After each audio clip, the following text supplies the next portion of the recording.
Hello and welcome along to the On the Whistle podcast. I'm your host, Zayn Nabbi.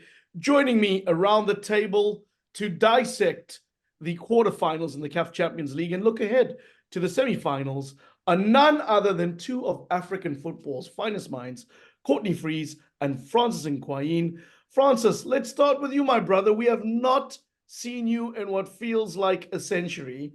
How are you doing? Where are you? And what deals are you cutting? I'm doing really, really well, Zayn. Very, very happy to be with you, Courtney and Zayn. Once again, I have missed you guys ever so terribly. And for that reason, I thought I would brave the weather in London and come and join you. So I'm in sunny London. Welcome to your second, third, fourth, fifth home. One of the homes. We're here. Happy to be here. Loving it. Trying to get things in order for the summer transfer window. Most seasons, I'm a United fan. Seasons are done. So we're making preparation for the next. But great to be here with you. Love it, love it, love it. And Courtney Freese, the man whose surname likes to match the cold weather. How is our Premier Soccer League winner doing? Zayn, I'm dangerously good. Absolutely on top of it. It's Masters Week. So I'm on top of it. Really, really happy with the football schedule in front of us and the golf schedule in front of us. Well, listen, the Masters are on. You played Masters level when it comes to football. So there's a nice link there. Well, listen, so much to get into around the Champions League quarterfinals and semifinals coming up in the CAF CL. Let's start off by reminding you, please send us your views, send us your comments. We love to hear from you. You can hit us up at OTW_podcast on X, formerly known as Twitter, and also Instagram, or just search for the On the Whistle podcast on YouTube and Facebook. We're easy to find. Last week, Courtney, when we gave our preview, I have to tell you that you called the Sundowns game so very well. You were nervous about this game. You were concerned what it could throw up against young Africans, the high-flying Tanzanians. They went to South Africa. They went to play in Sundowns' backyard, and they took their game to penalties. So this was the banana peel that you were worried about. Having watched the game, did it live up to your concerns? Absolutely, Zayn. Let me just say this to you. I think the young Africans players must have ran between 13 and 15 kilometers in total in that game. What an industrious effort by this team. What I spoke to you about last week is I've got a funny feeling Sundowns are not at the level of intensity they need to be at. And I think young Africans caught them cold. If they don't have the intimidating figure of Ronwen Williams in goal, I think young Africans go through. Absolutely. They were the attacking force. Sundowns are just not hitting the right pace at this point in time. And that could be down to the competition they're facing at the moment. Young Africans were ahead. They just didn't have anyone to finish off chances. But what's disappointing me at the moment in this large tournament, and we're going to get into it a bit later, is the low number of goals, man. Because even in a penalty shootout, Sundowns won it 1-0. Where does that happen?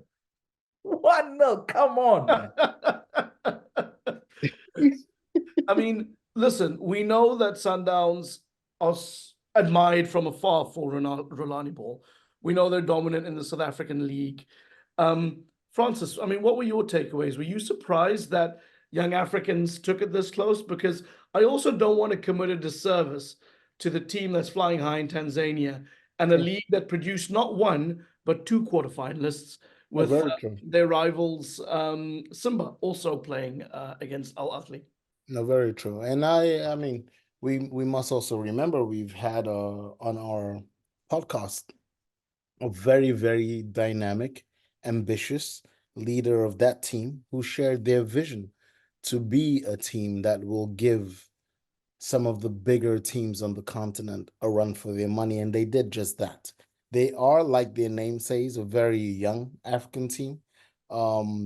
I was extremely, extremely impressed by the energy that they put into their game. But Absolutely. Courtney touches on something that I found and I still find extremely disappointing, which is at these moments where we can showcase what exactly we have to offer as a product, because let's not get this wrong, the Champions League football is supposed to be a product in and of itself. When we come away from that and we see what we saw for the equivalent stage of the UEFA Champions League quarters, and we're bombarded with 18 goals over 4 games, and we go back and we look at the first leg of our games, and we had 1 goal from the first leg because it was just nil-nils, nil-nils, nil-nils, nil-nils all over the place. And then we get to the second legs, and 2 of those games go to penalties. Like Courtney says, they're actually quite disappointing. And here we're talking about the penalties themselves, but the quality of play overall, in terms of excitement factor, in terms of what we have come to associate Sundowns with also, I don't know whether it's down to the fact that pretty much that team had played the AFCON. I mean, I don't know whether it's just Sure. fatigue.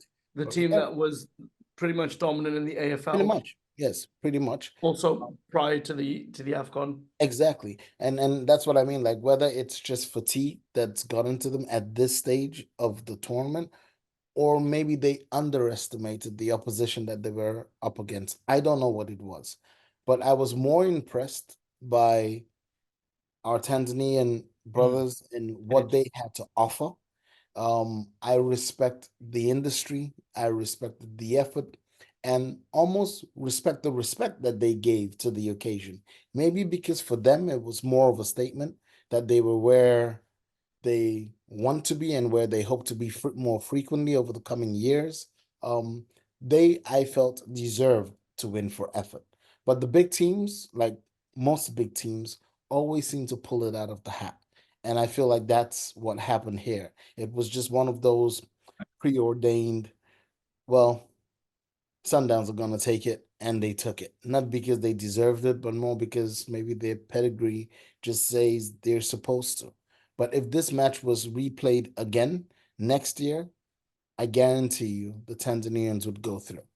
Absolutely, Zayn. Absolutely. And there was such a great moment in the game where there was this goal line decision. I've never seen such a close one before. I don't know if you can remember back to the 3 seasons ago, Liverpool lost the league by 1 point to Man City, and Mohamed Salah has a ball cleared off the line by John Stones, and it was like 7 centimeters.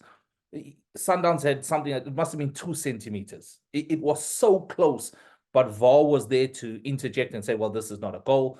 But they were just piling on the pressure. But, you know, Ronwen Williams, man, the intimidating figure of this guy, they missed 3 penalties, Zayn. They didn't even hit the target, you know, intimidated. Sundowns have gone through. They are a monstrous team, but I can't see them winning this tournament. I'll say that to you now. Well, listen, before we move on to the other runners and riders, I want to throw this question to you guys. Young Africans were obviously unhappy with the result. If I'm correct, they had a goal in the 57th minute that looked legitimate, that wasn't allowed. They are concerned that there was match manipulation and have lodged an official match fixing protest to CAF. What were your guys' take on it from afar? I know I'm not asking you to say whether this is correct or not, but having watched from afar, did you get a sense there were some strange decisions? Well, Zayn, let me just say this to you, right? The goal that they are contesting is the situation I'm talking about. Okay, is the narrow over the line goal situation. Now, I'm going to make an analogy here. If you're a batsman and the bowler bowls the ball and you hear a nick, and when they go back to sneako and you don't see the reverberations move, you don't walk. You don't walk. The ball wasn't over the line. They can moan until next week, Zayn. Were they the better team on the day? Hands down. You know, should their industriousness have caused the goal? Absolutely. But that's not how football goes, Zayn. You know, that's really not, it's not written in the script or in the stars for anybody. Sundowns go through, and unfortunately, they feel hard done by because they were the more glittering team on the day. They really play. If I'm the manager, that's a beautiful loss. That's how I describe it. A beautiful loss. Je ne sais quoi. I'll take it. I think it's also easy for us without the emotional investment to say so. So I can understand their frustration. Because like I said before, they're where they want to be. They worked hard to get there, and they feel like they deserve to go further for the effort that they put in on the day. However, rules are rules. Some things come off a little bit sour in the mouth when you might want to look at who's running the organization and who's the boss of the and all of that kind of stuff. So it's those kind of things that I think motivates people to feel like something must be there might be a desire to see one team go through more than another.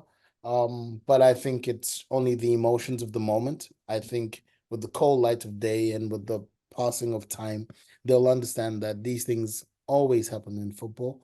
Another time it will be them who will be on the winning end of a decision like this. It's the nature of the beast. Yes, we brought in VAR to make sure these things don't happen. And I think that's what actually VAR did. Yeah. It actually said, well, it didn't cross fully. Now, if we didn't have Eliminates the doubt. Well said, sir. exactly. And if we didn't have the technology, then I think we could be having the umming and ahhing and maybe going in a little bit more about this. But I think it's just one of those things. And I think they will be stronger for it.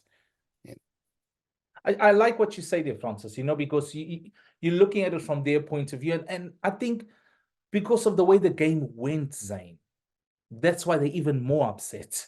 You know, it's not like they were hanging on and this chance came. They'd be like, oh gosh, we were lucky. No, that wasn't the case. You know, and they're full of emotion. And then you got to throw the last element in here, saying the prize money is ridiculous for winning this tournament. I would be chopping legs off to try and get through to the next round. It is absolutely outstanding, the prize money that's up. Some of the rumors being around there, and correct me if I'm wrong, in South African terms, it could almost equate to something like 1.1 billion rand. Yeah, if I'm correct, it's $4 million US, but we'll take a look. I'll double check that before the end of the pod, guys. But 4 million is the figure I have from memory. This money, man, it's ridiculous money. So you can understand why teams now are throwing everything at this and would be frustrated. Sure. Well, listen, I think that's a great way to probably leave the quarterfinal. And you know, sometimes trying to do the math and connect the dots, former Sundowns president, Patrice Motsepe, being the head of CAF, sometimes makes us look at think we're amateur sleuths and we figured it out when it's as simple as, you know, it was a close chance that didn't go your way. Well, listen, the other great game out there, or the other team who many believe will lift the tournament, is Al Ahly. They played against Simba. 2-0 win. They progressed to the next round. Wow. Courtney, I remember you saying earlier there could be no other winner in Cairo. Zayn, what a classy performance. You know, what up to today, I don't know what's wrong with Petro and why he left that project. I don't know. This team can play football, Zayn.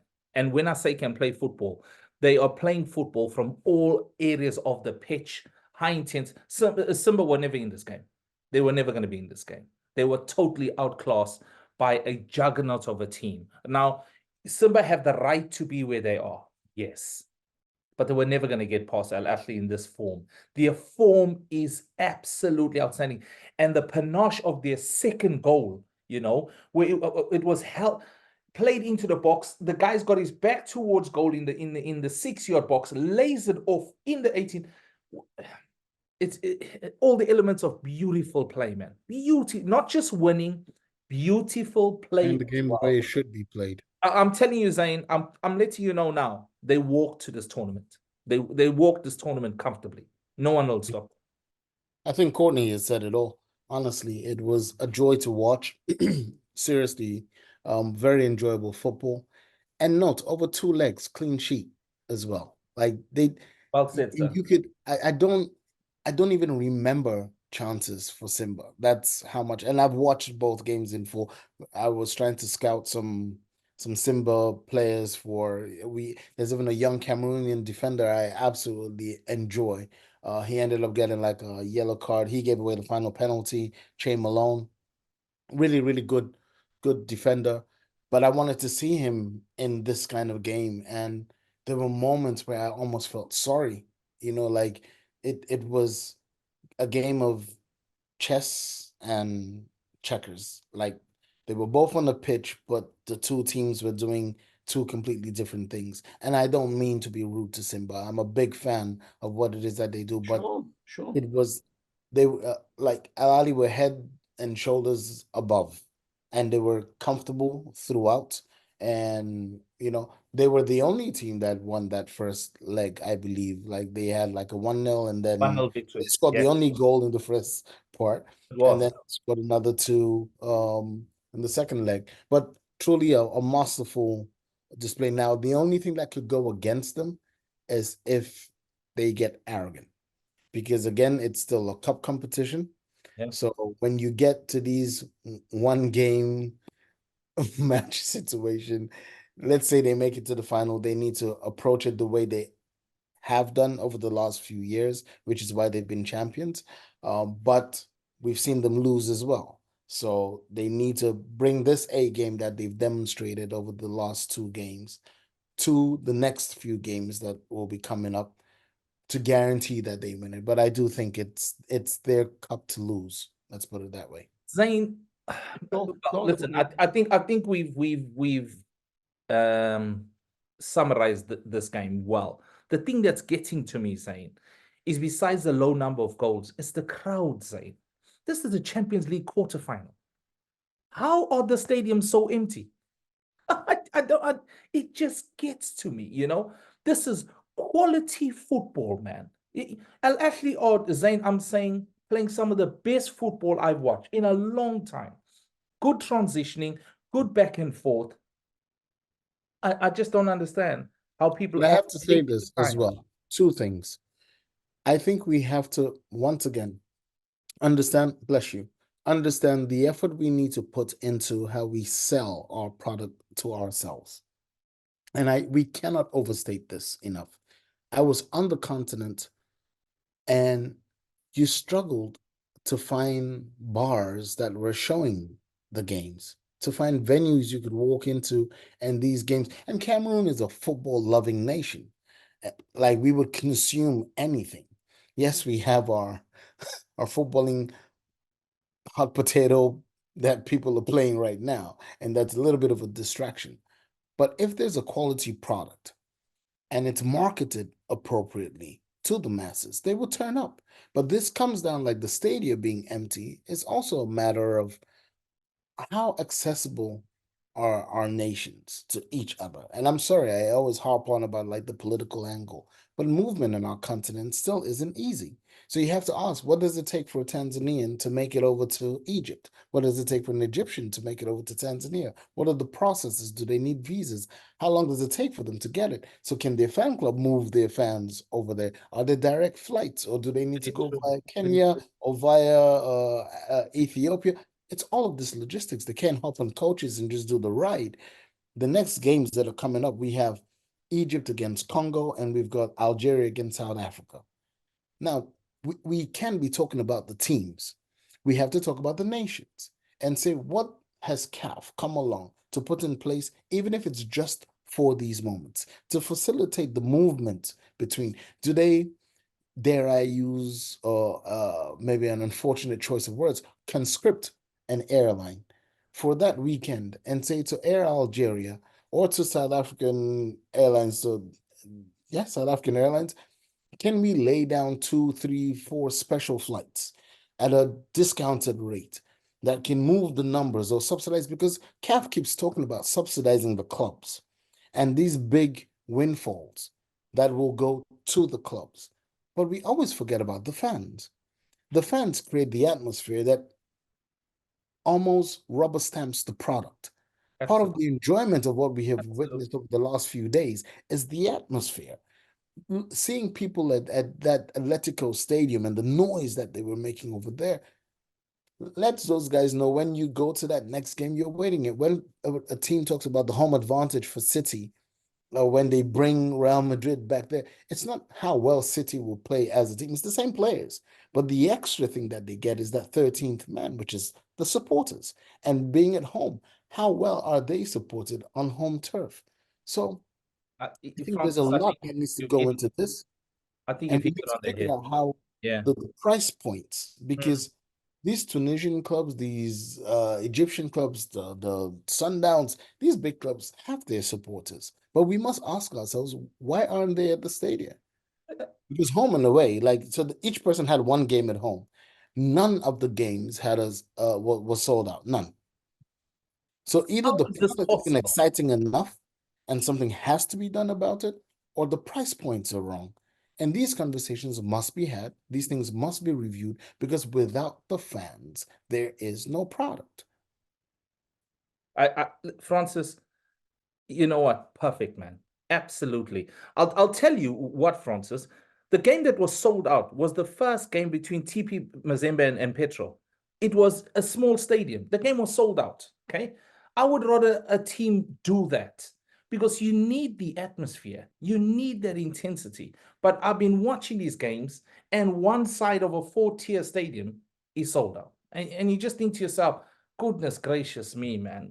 What sort of advert is that? And I like the choice of words. What sort of advert is that for the product on show? Because Zayn, as I said, you would watch Al Ahly play any day, Zayn. They play good football.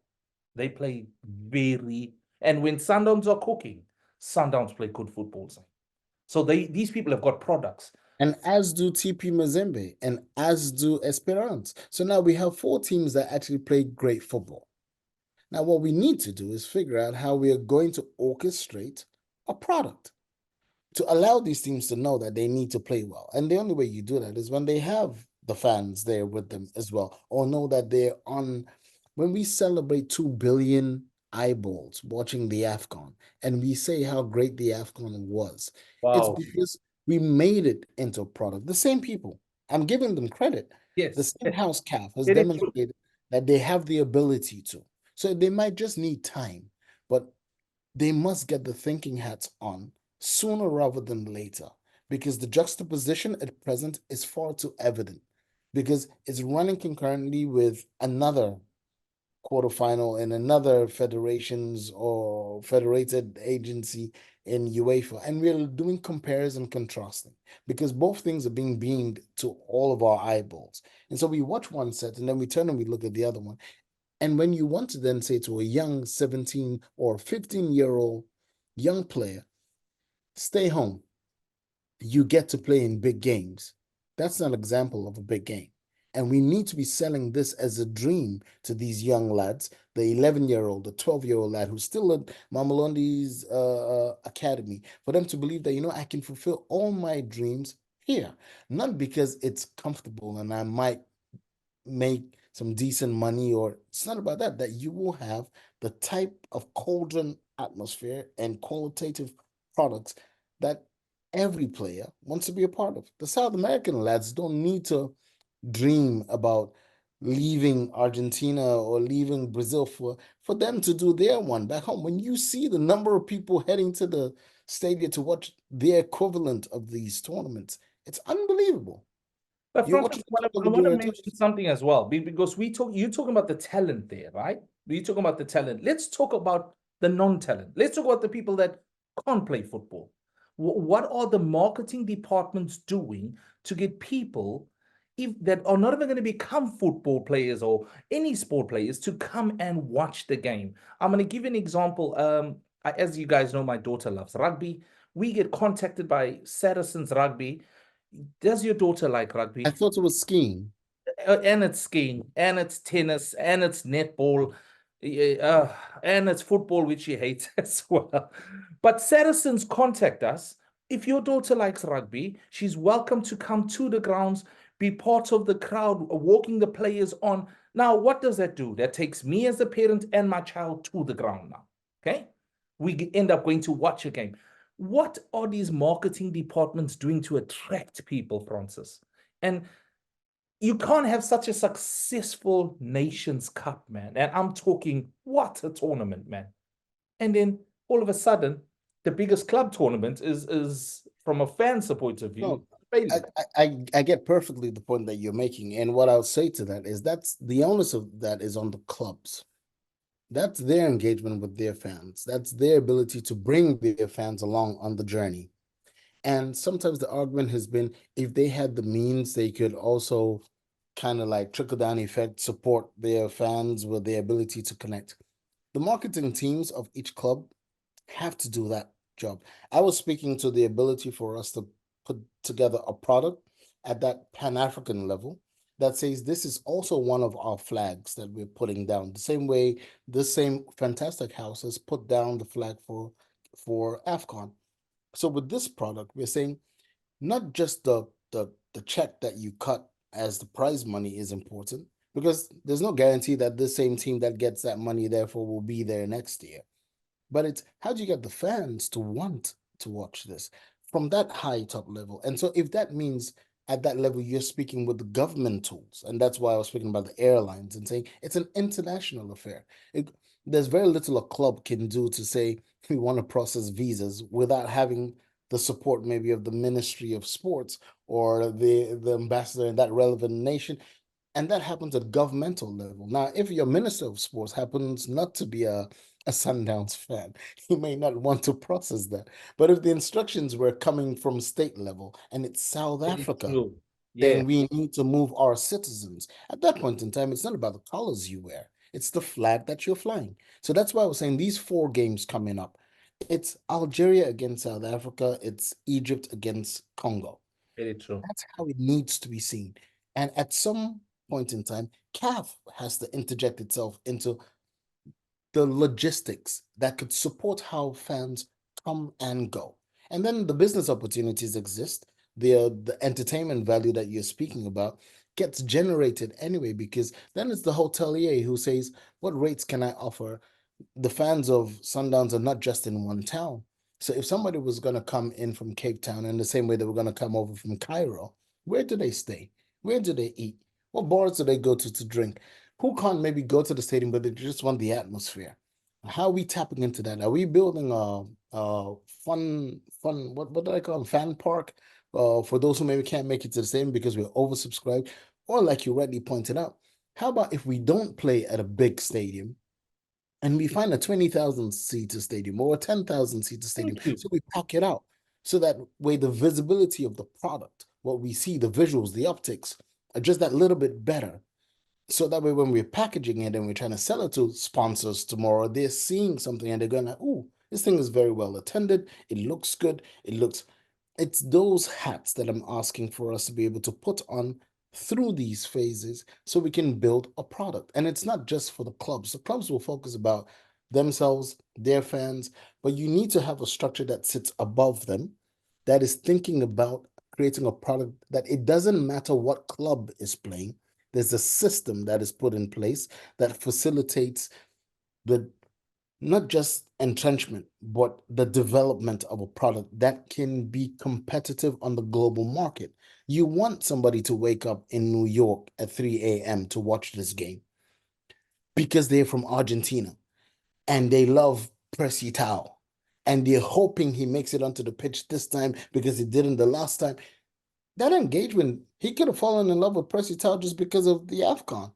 The Cameroonians who have no skin in the game. I jokingly said, I have no skin in the game, but I'm watching it more to say, what happens if in 2 years or in 3 years' time, one of the teams that I support from my home country makes it? Is there a product here that I might decide that I want to invest in that team so they can make it to the stage of the tournament? What I'm seeing at present isn't exciting. I find what you're saying easy to understand, but difficult to see how other people are not understanding it and implementing it. I really find that difficult. I find it exceptionally difficult. Your whole focus is football, okay? You don't have a side job. You're not doing something else. You're not working in a school. You're not working as a journalist. You're only doing football. It's made of separate compartments. That's why you don't only need football people in football. You need media people that can get journalists in to interview players to sell the product, as we always know. And then you also need people to promote the team and get supporters in to watch the team. I don't know how they're failing at this. I don't know. I think that's a discussion for another day, maybe. A good talk. That was fascinating, guys. We should get Great Mr. insight. Matope to join us for that. Great insight. Well, listen, this is where we want to invite people to leave comments. Let us know what you think. Last week when we were previewing the podcast, we had some interaction from one of our loyal listeners. One, Adam Aziz, he was talking about his predictions for the next round. He was talking about how he thinks Sundowns should be winning, but he said, I have a feeling for Yanga. And he also predicted that Al Ahly would do well, and that would be his pick for the tournament. So if you think like Adam, or if you think differently, please leave ratings, leave reviews, leave comments wherever you get your podcast, or if you go to our YouTube account. Gentlemen, there were two other semifinals to dig into, two to look into. The way the semifinals have panned out, we will have Al Ahly, who we've spoken at length about, playing TP Mazembe from the DRC, and we'll have Sundowns playing against ES Tunis. So again, two North Africans in there, two from sub-Saharan continent on different sides of the draw. So that's exciting. I know that Petro de Luanda and Mazembe was closely contested, Mazembe winning 2-1. And a really interesting moment with the goalkeeper, or a couple of them, Courtney. I know that caught your attention from Petro de Luanda. Well, firstly, Zayn, I was just happy there were goals in this game, firstly, because the week before, that game put me to sleep. I'm telling you. But this week, there were 3 goals in the game. Okay, game started off well. Boom, a goal went in 29th minute or something about that. And then you have TP Mazembe scoring after half time and then getting a goal in the 96th minute. But the goal in the 96th minute, which is the winning goal for Mazembe that takes him through to the semi-final against Al Ahly, that's the comical goal.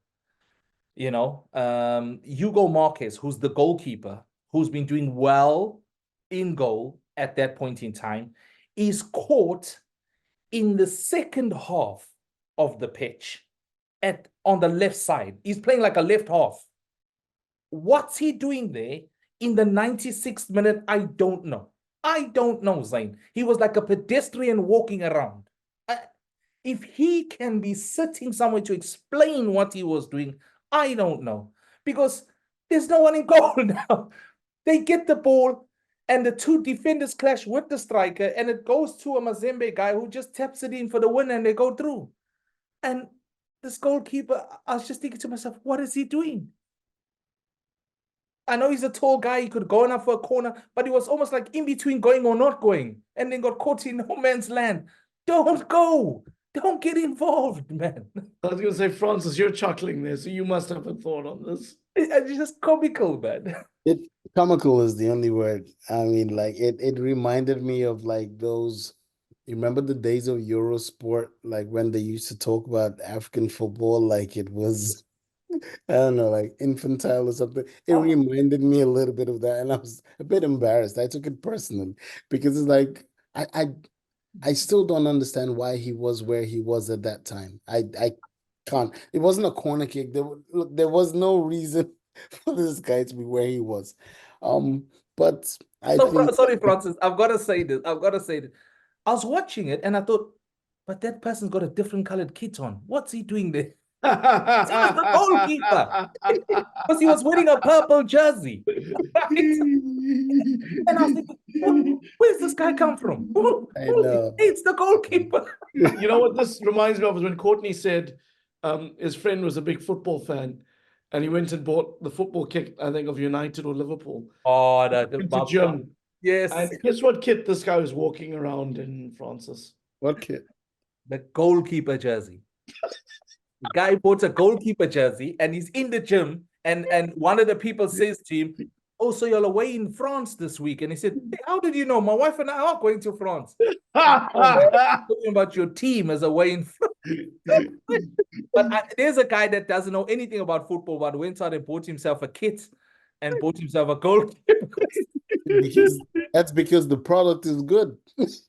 There you go. Even when you make a mistake, you do But the you right know the people are still buying your product. They're buying in and they're buying goods. That's a good marketing way to look at it, Francis. That's a good marketing. But Zayn, somebody's winning. An eventful game for the wrong reasons. Mazembe go through. They won't go past Al Ahly. Even if they come with a big stick and a bus. Not going to happen. They don't have what it takes. They don't. Al Ahly are just too polished. Well, listen, that leaves us with one more semi-final to look at, and that was Mimosa and Esperance. Again, this wasn't one for the ages.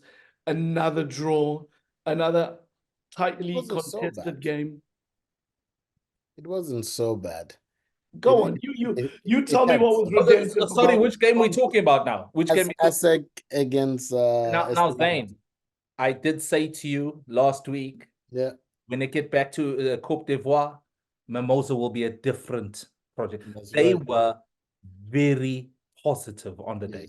They were very positive. Very youthful. Sorry. Yeah. Yes, very young team, very exciting team. I like the young defender Koulibaly. Solid guy. Does great passes out the back. Sure. Yes, nice. For me, an enjoyable game. At least this one. Look, but this went to penalties. Yes. And they scored a lot of the penalties. It was 4-2. Yes. It wasn't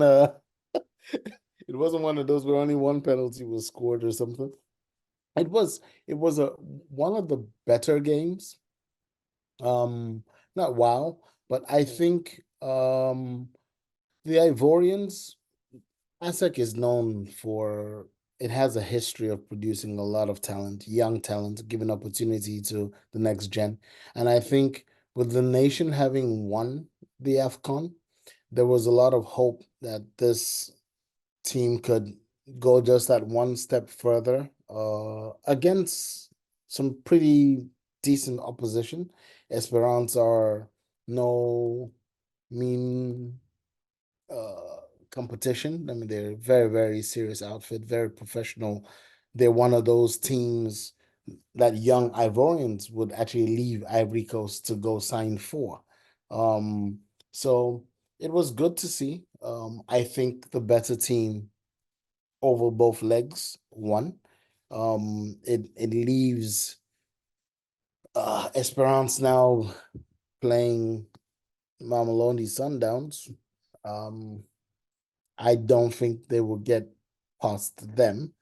So we kind of like, if I was a betting man, I would be saying it will be an Al Ahly Mamelodi Sundowns final if I were betting.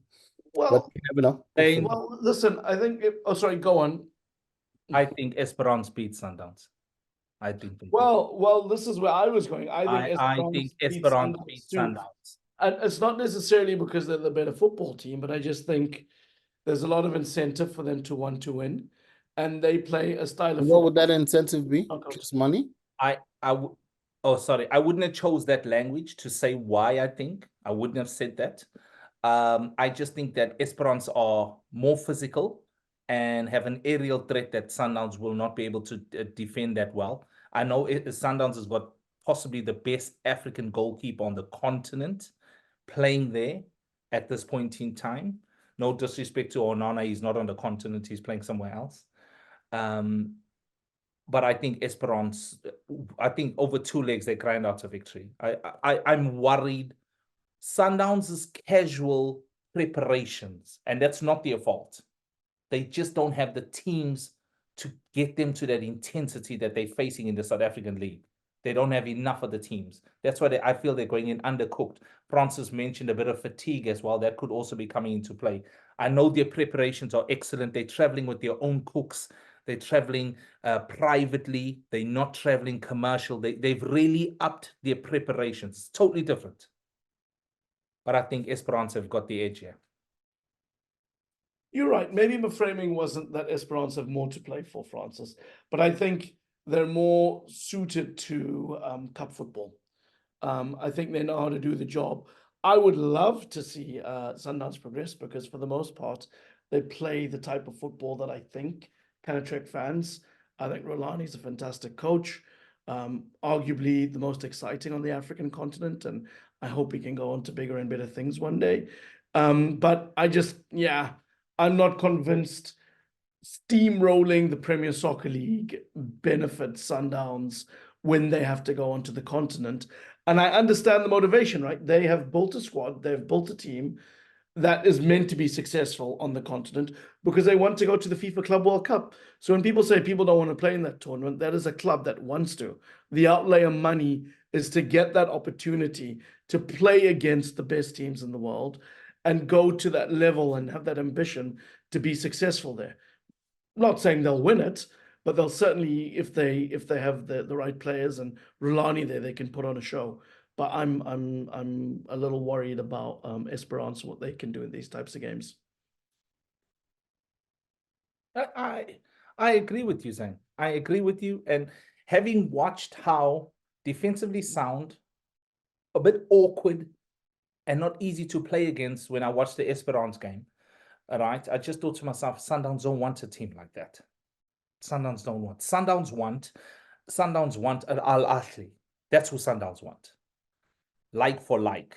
That's not and also, I'm going to be very interested to see what the home crowd situation is for these games because I think Esperance will bus them in.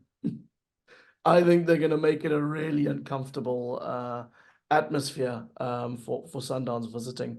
So I would say Sundowns better be on high alert because as much as I would like to not see an all North African final, it feels like it's shaping up to be that way. There we go. No one disagrees with me. Semi-finalists are Al Ahly, Mazembe, Esperance, Sundowns. I've said Esperance versus Sundowns, Esperance versus Al Ahly in the final. Well, you two say that, and I say it will be Sundowns v Al Ahly. So, well, I think it'll be the two extremes of the continent. So everybody feels involved. So great book ends. Yes, and if Ali was here, maybe he'd say TP Mazembe and Sundowns for the final. Who knows? I doubt it. Because listen, playing on that AstroTurf, going on that pitch, a lot of teams have complained in the past. And as you say, Courtney, it's a full house. And, you know, stranger things have happened in football. True, very true. Very true. No, I mean, I'm a big TP Mazembe fan. Don't get me wrong. It's actually like my continental team. But I just think let's be honest here, what Al Ahly are doing right now and the way they're playing, like I said, it's theirs to lose. Absolutely. So if they don't turn up on the day and TP Mazembe do something to them, fair enough. But I don't think that if the gods of football were getting together at a clubhouse to share a club sandwich, they wouldn't be stuffing it with TP Mazembe and washing it down with a little bit of Al Ahly juice. Yeah, and here I was thinking you had a soft spot for Hearts of Oak from Accra. No. Don't get I me know going. you're Cameroonian, but you know, and I thought that Courtney's soft spot was Essex, Of them. from Abidjan. So you know, Of them. We all have many. I'm a PWD Belinda guy. I thought they were. I just wish they had attacked the first leg of the quarterfinal the way they went about the second leg. I really felt that there would have been more joy there. You know, they've got such a young team. Go and be reckless, man. Just go and be reckless. There's no need to be conservative. But Sure. you don't know what managers are facing. You just don't know what pressures they're under at the moment. Well, listen, as we bring this podcast to an end, thank you again for the analysis. If you're asking me where I had a soft spot for, it has to be Chicken NFC from Bulawayo, playing the Zimbabwean Professional League. Why? because I like chicken. Listen, Courtney, Francis, love chewing the fat. Have a good week, and I look forward to seeing you soon as we look at the biggest games on the continent and bring you the biggest talking points. So, like Ashley. All the best. Take care, gentlemen. Bye.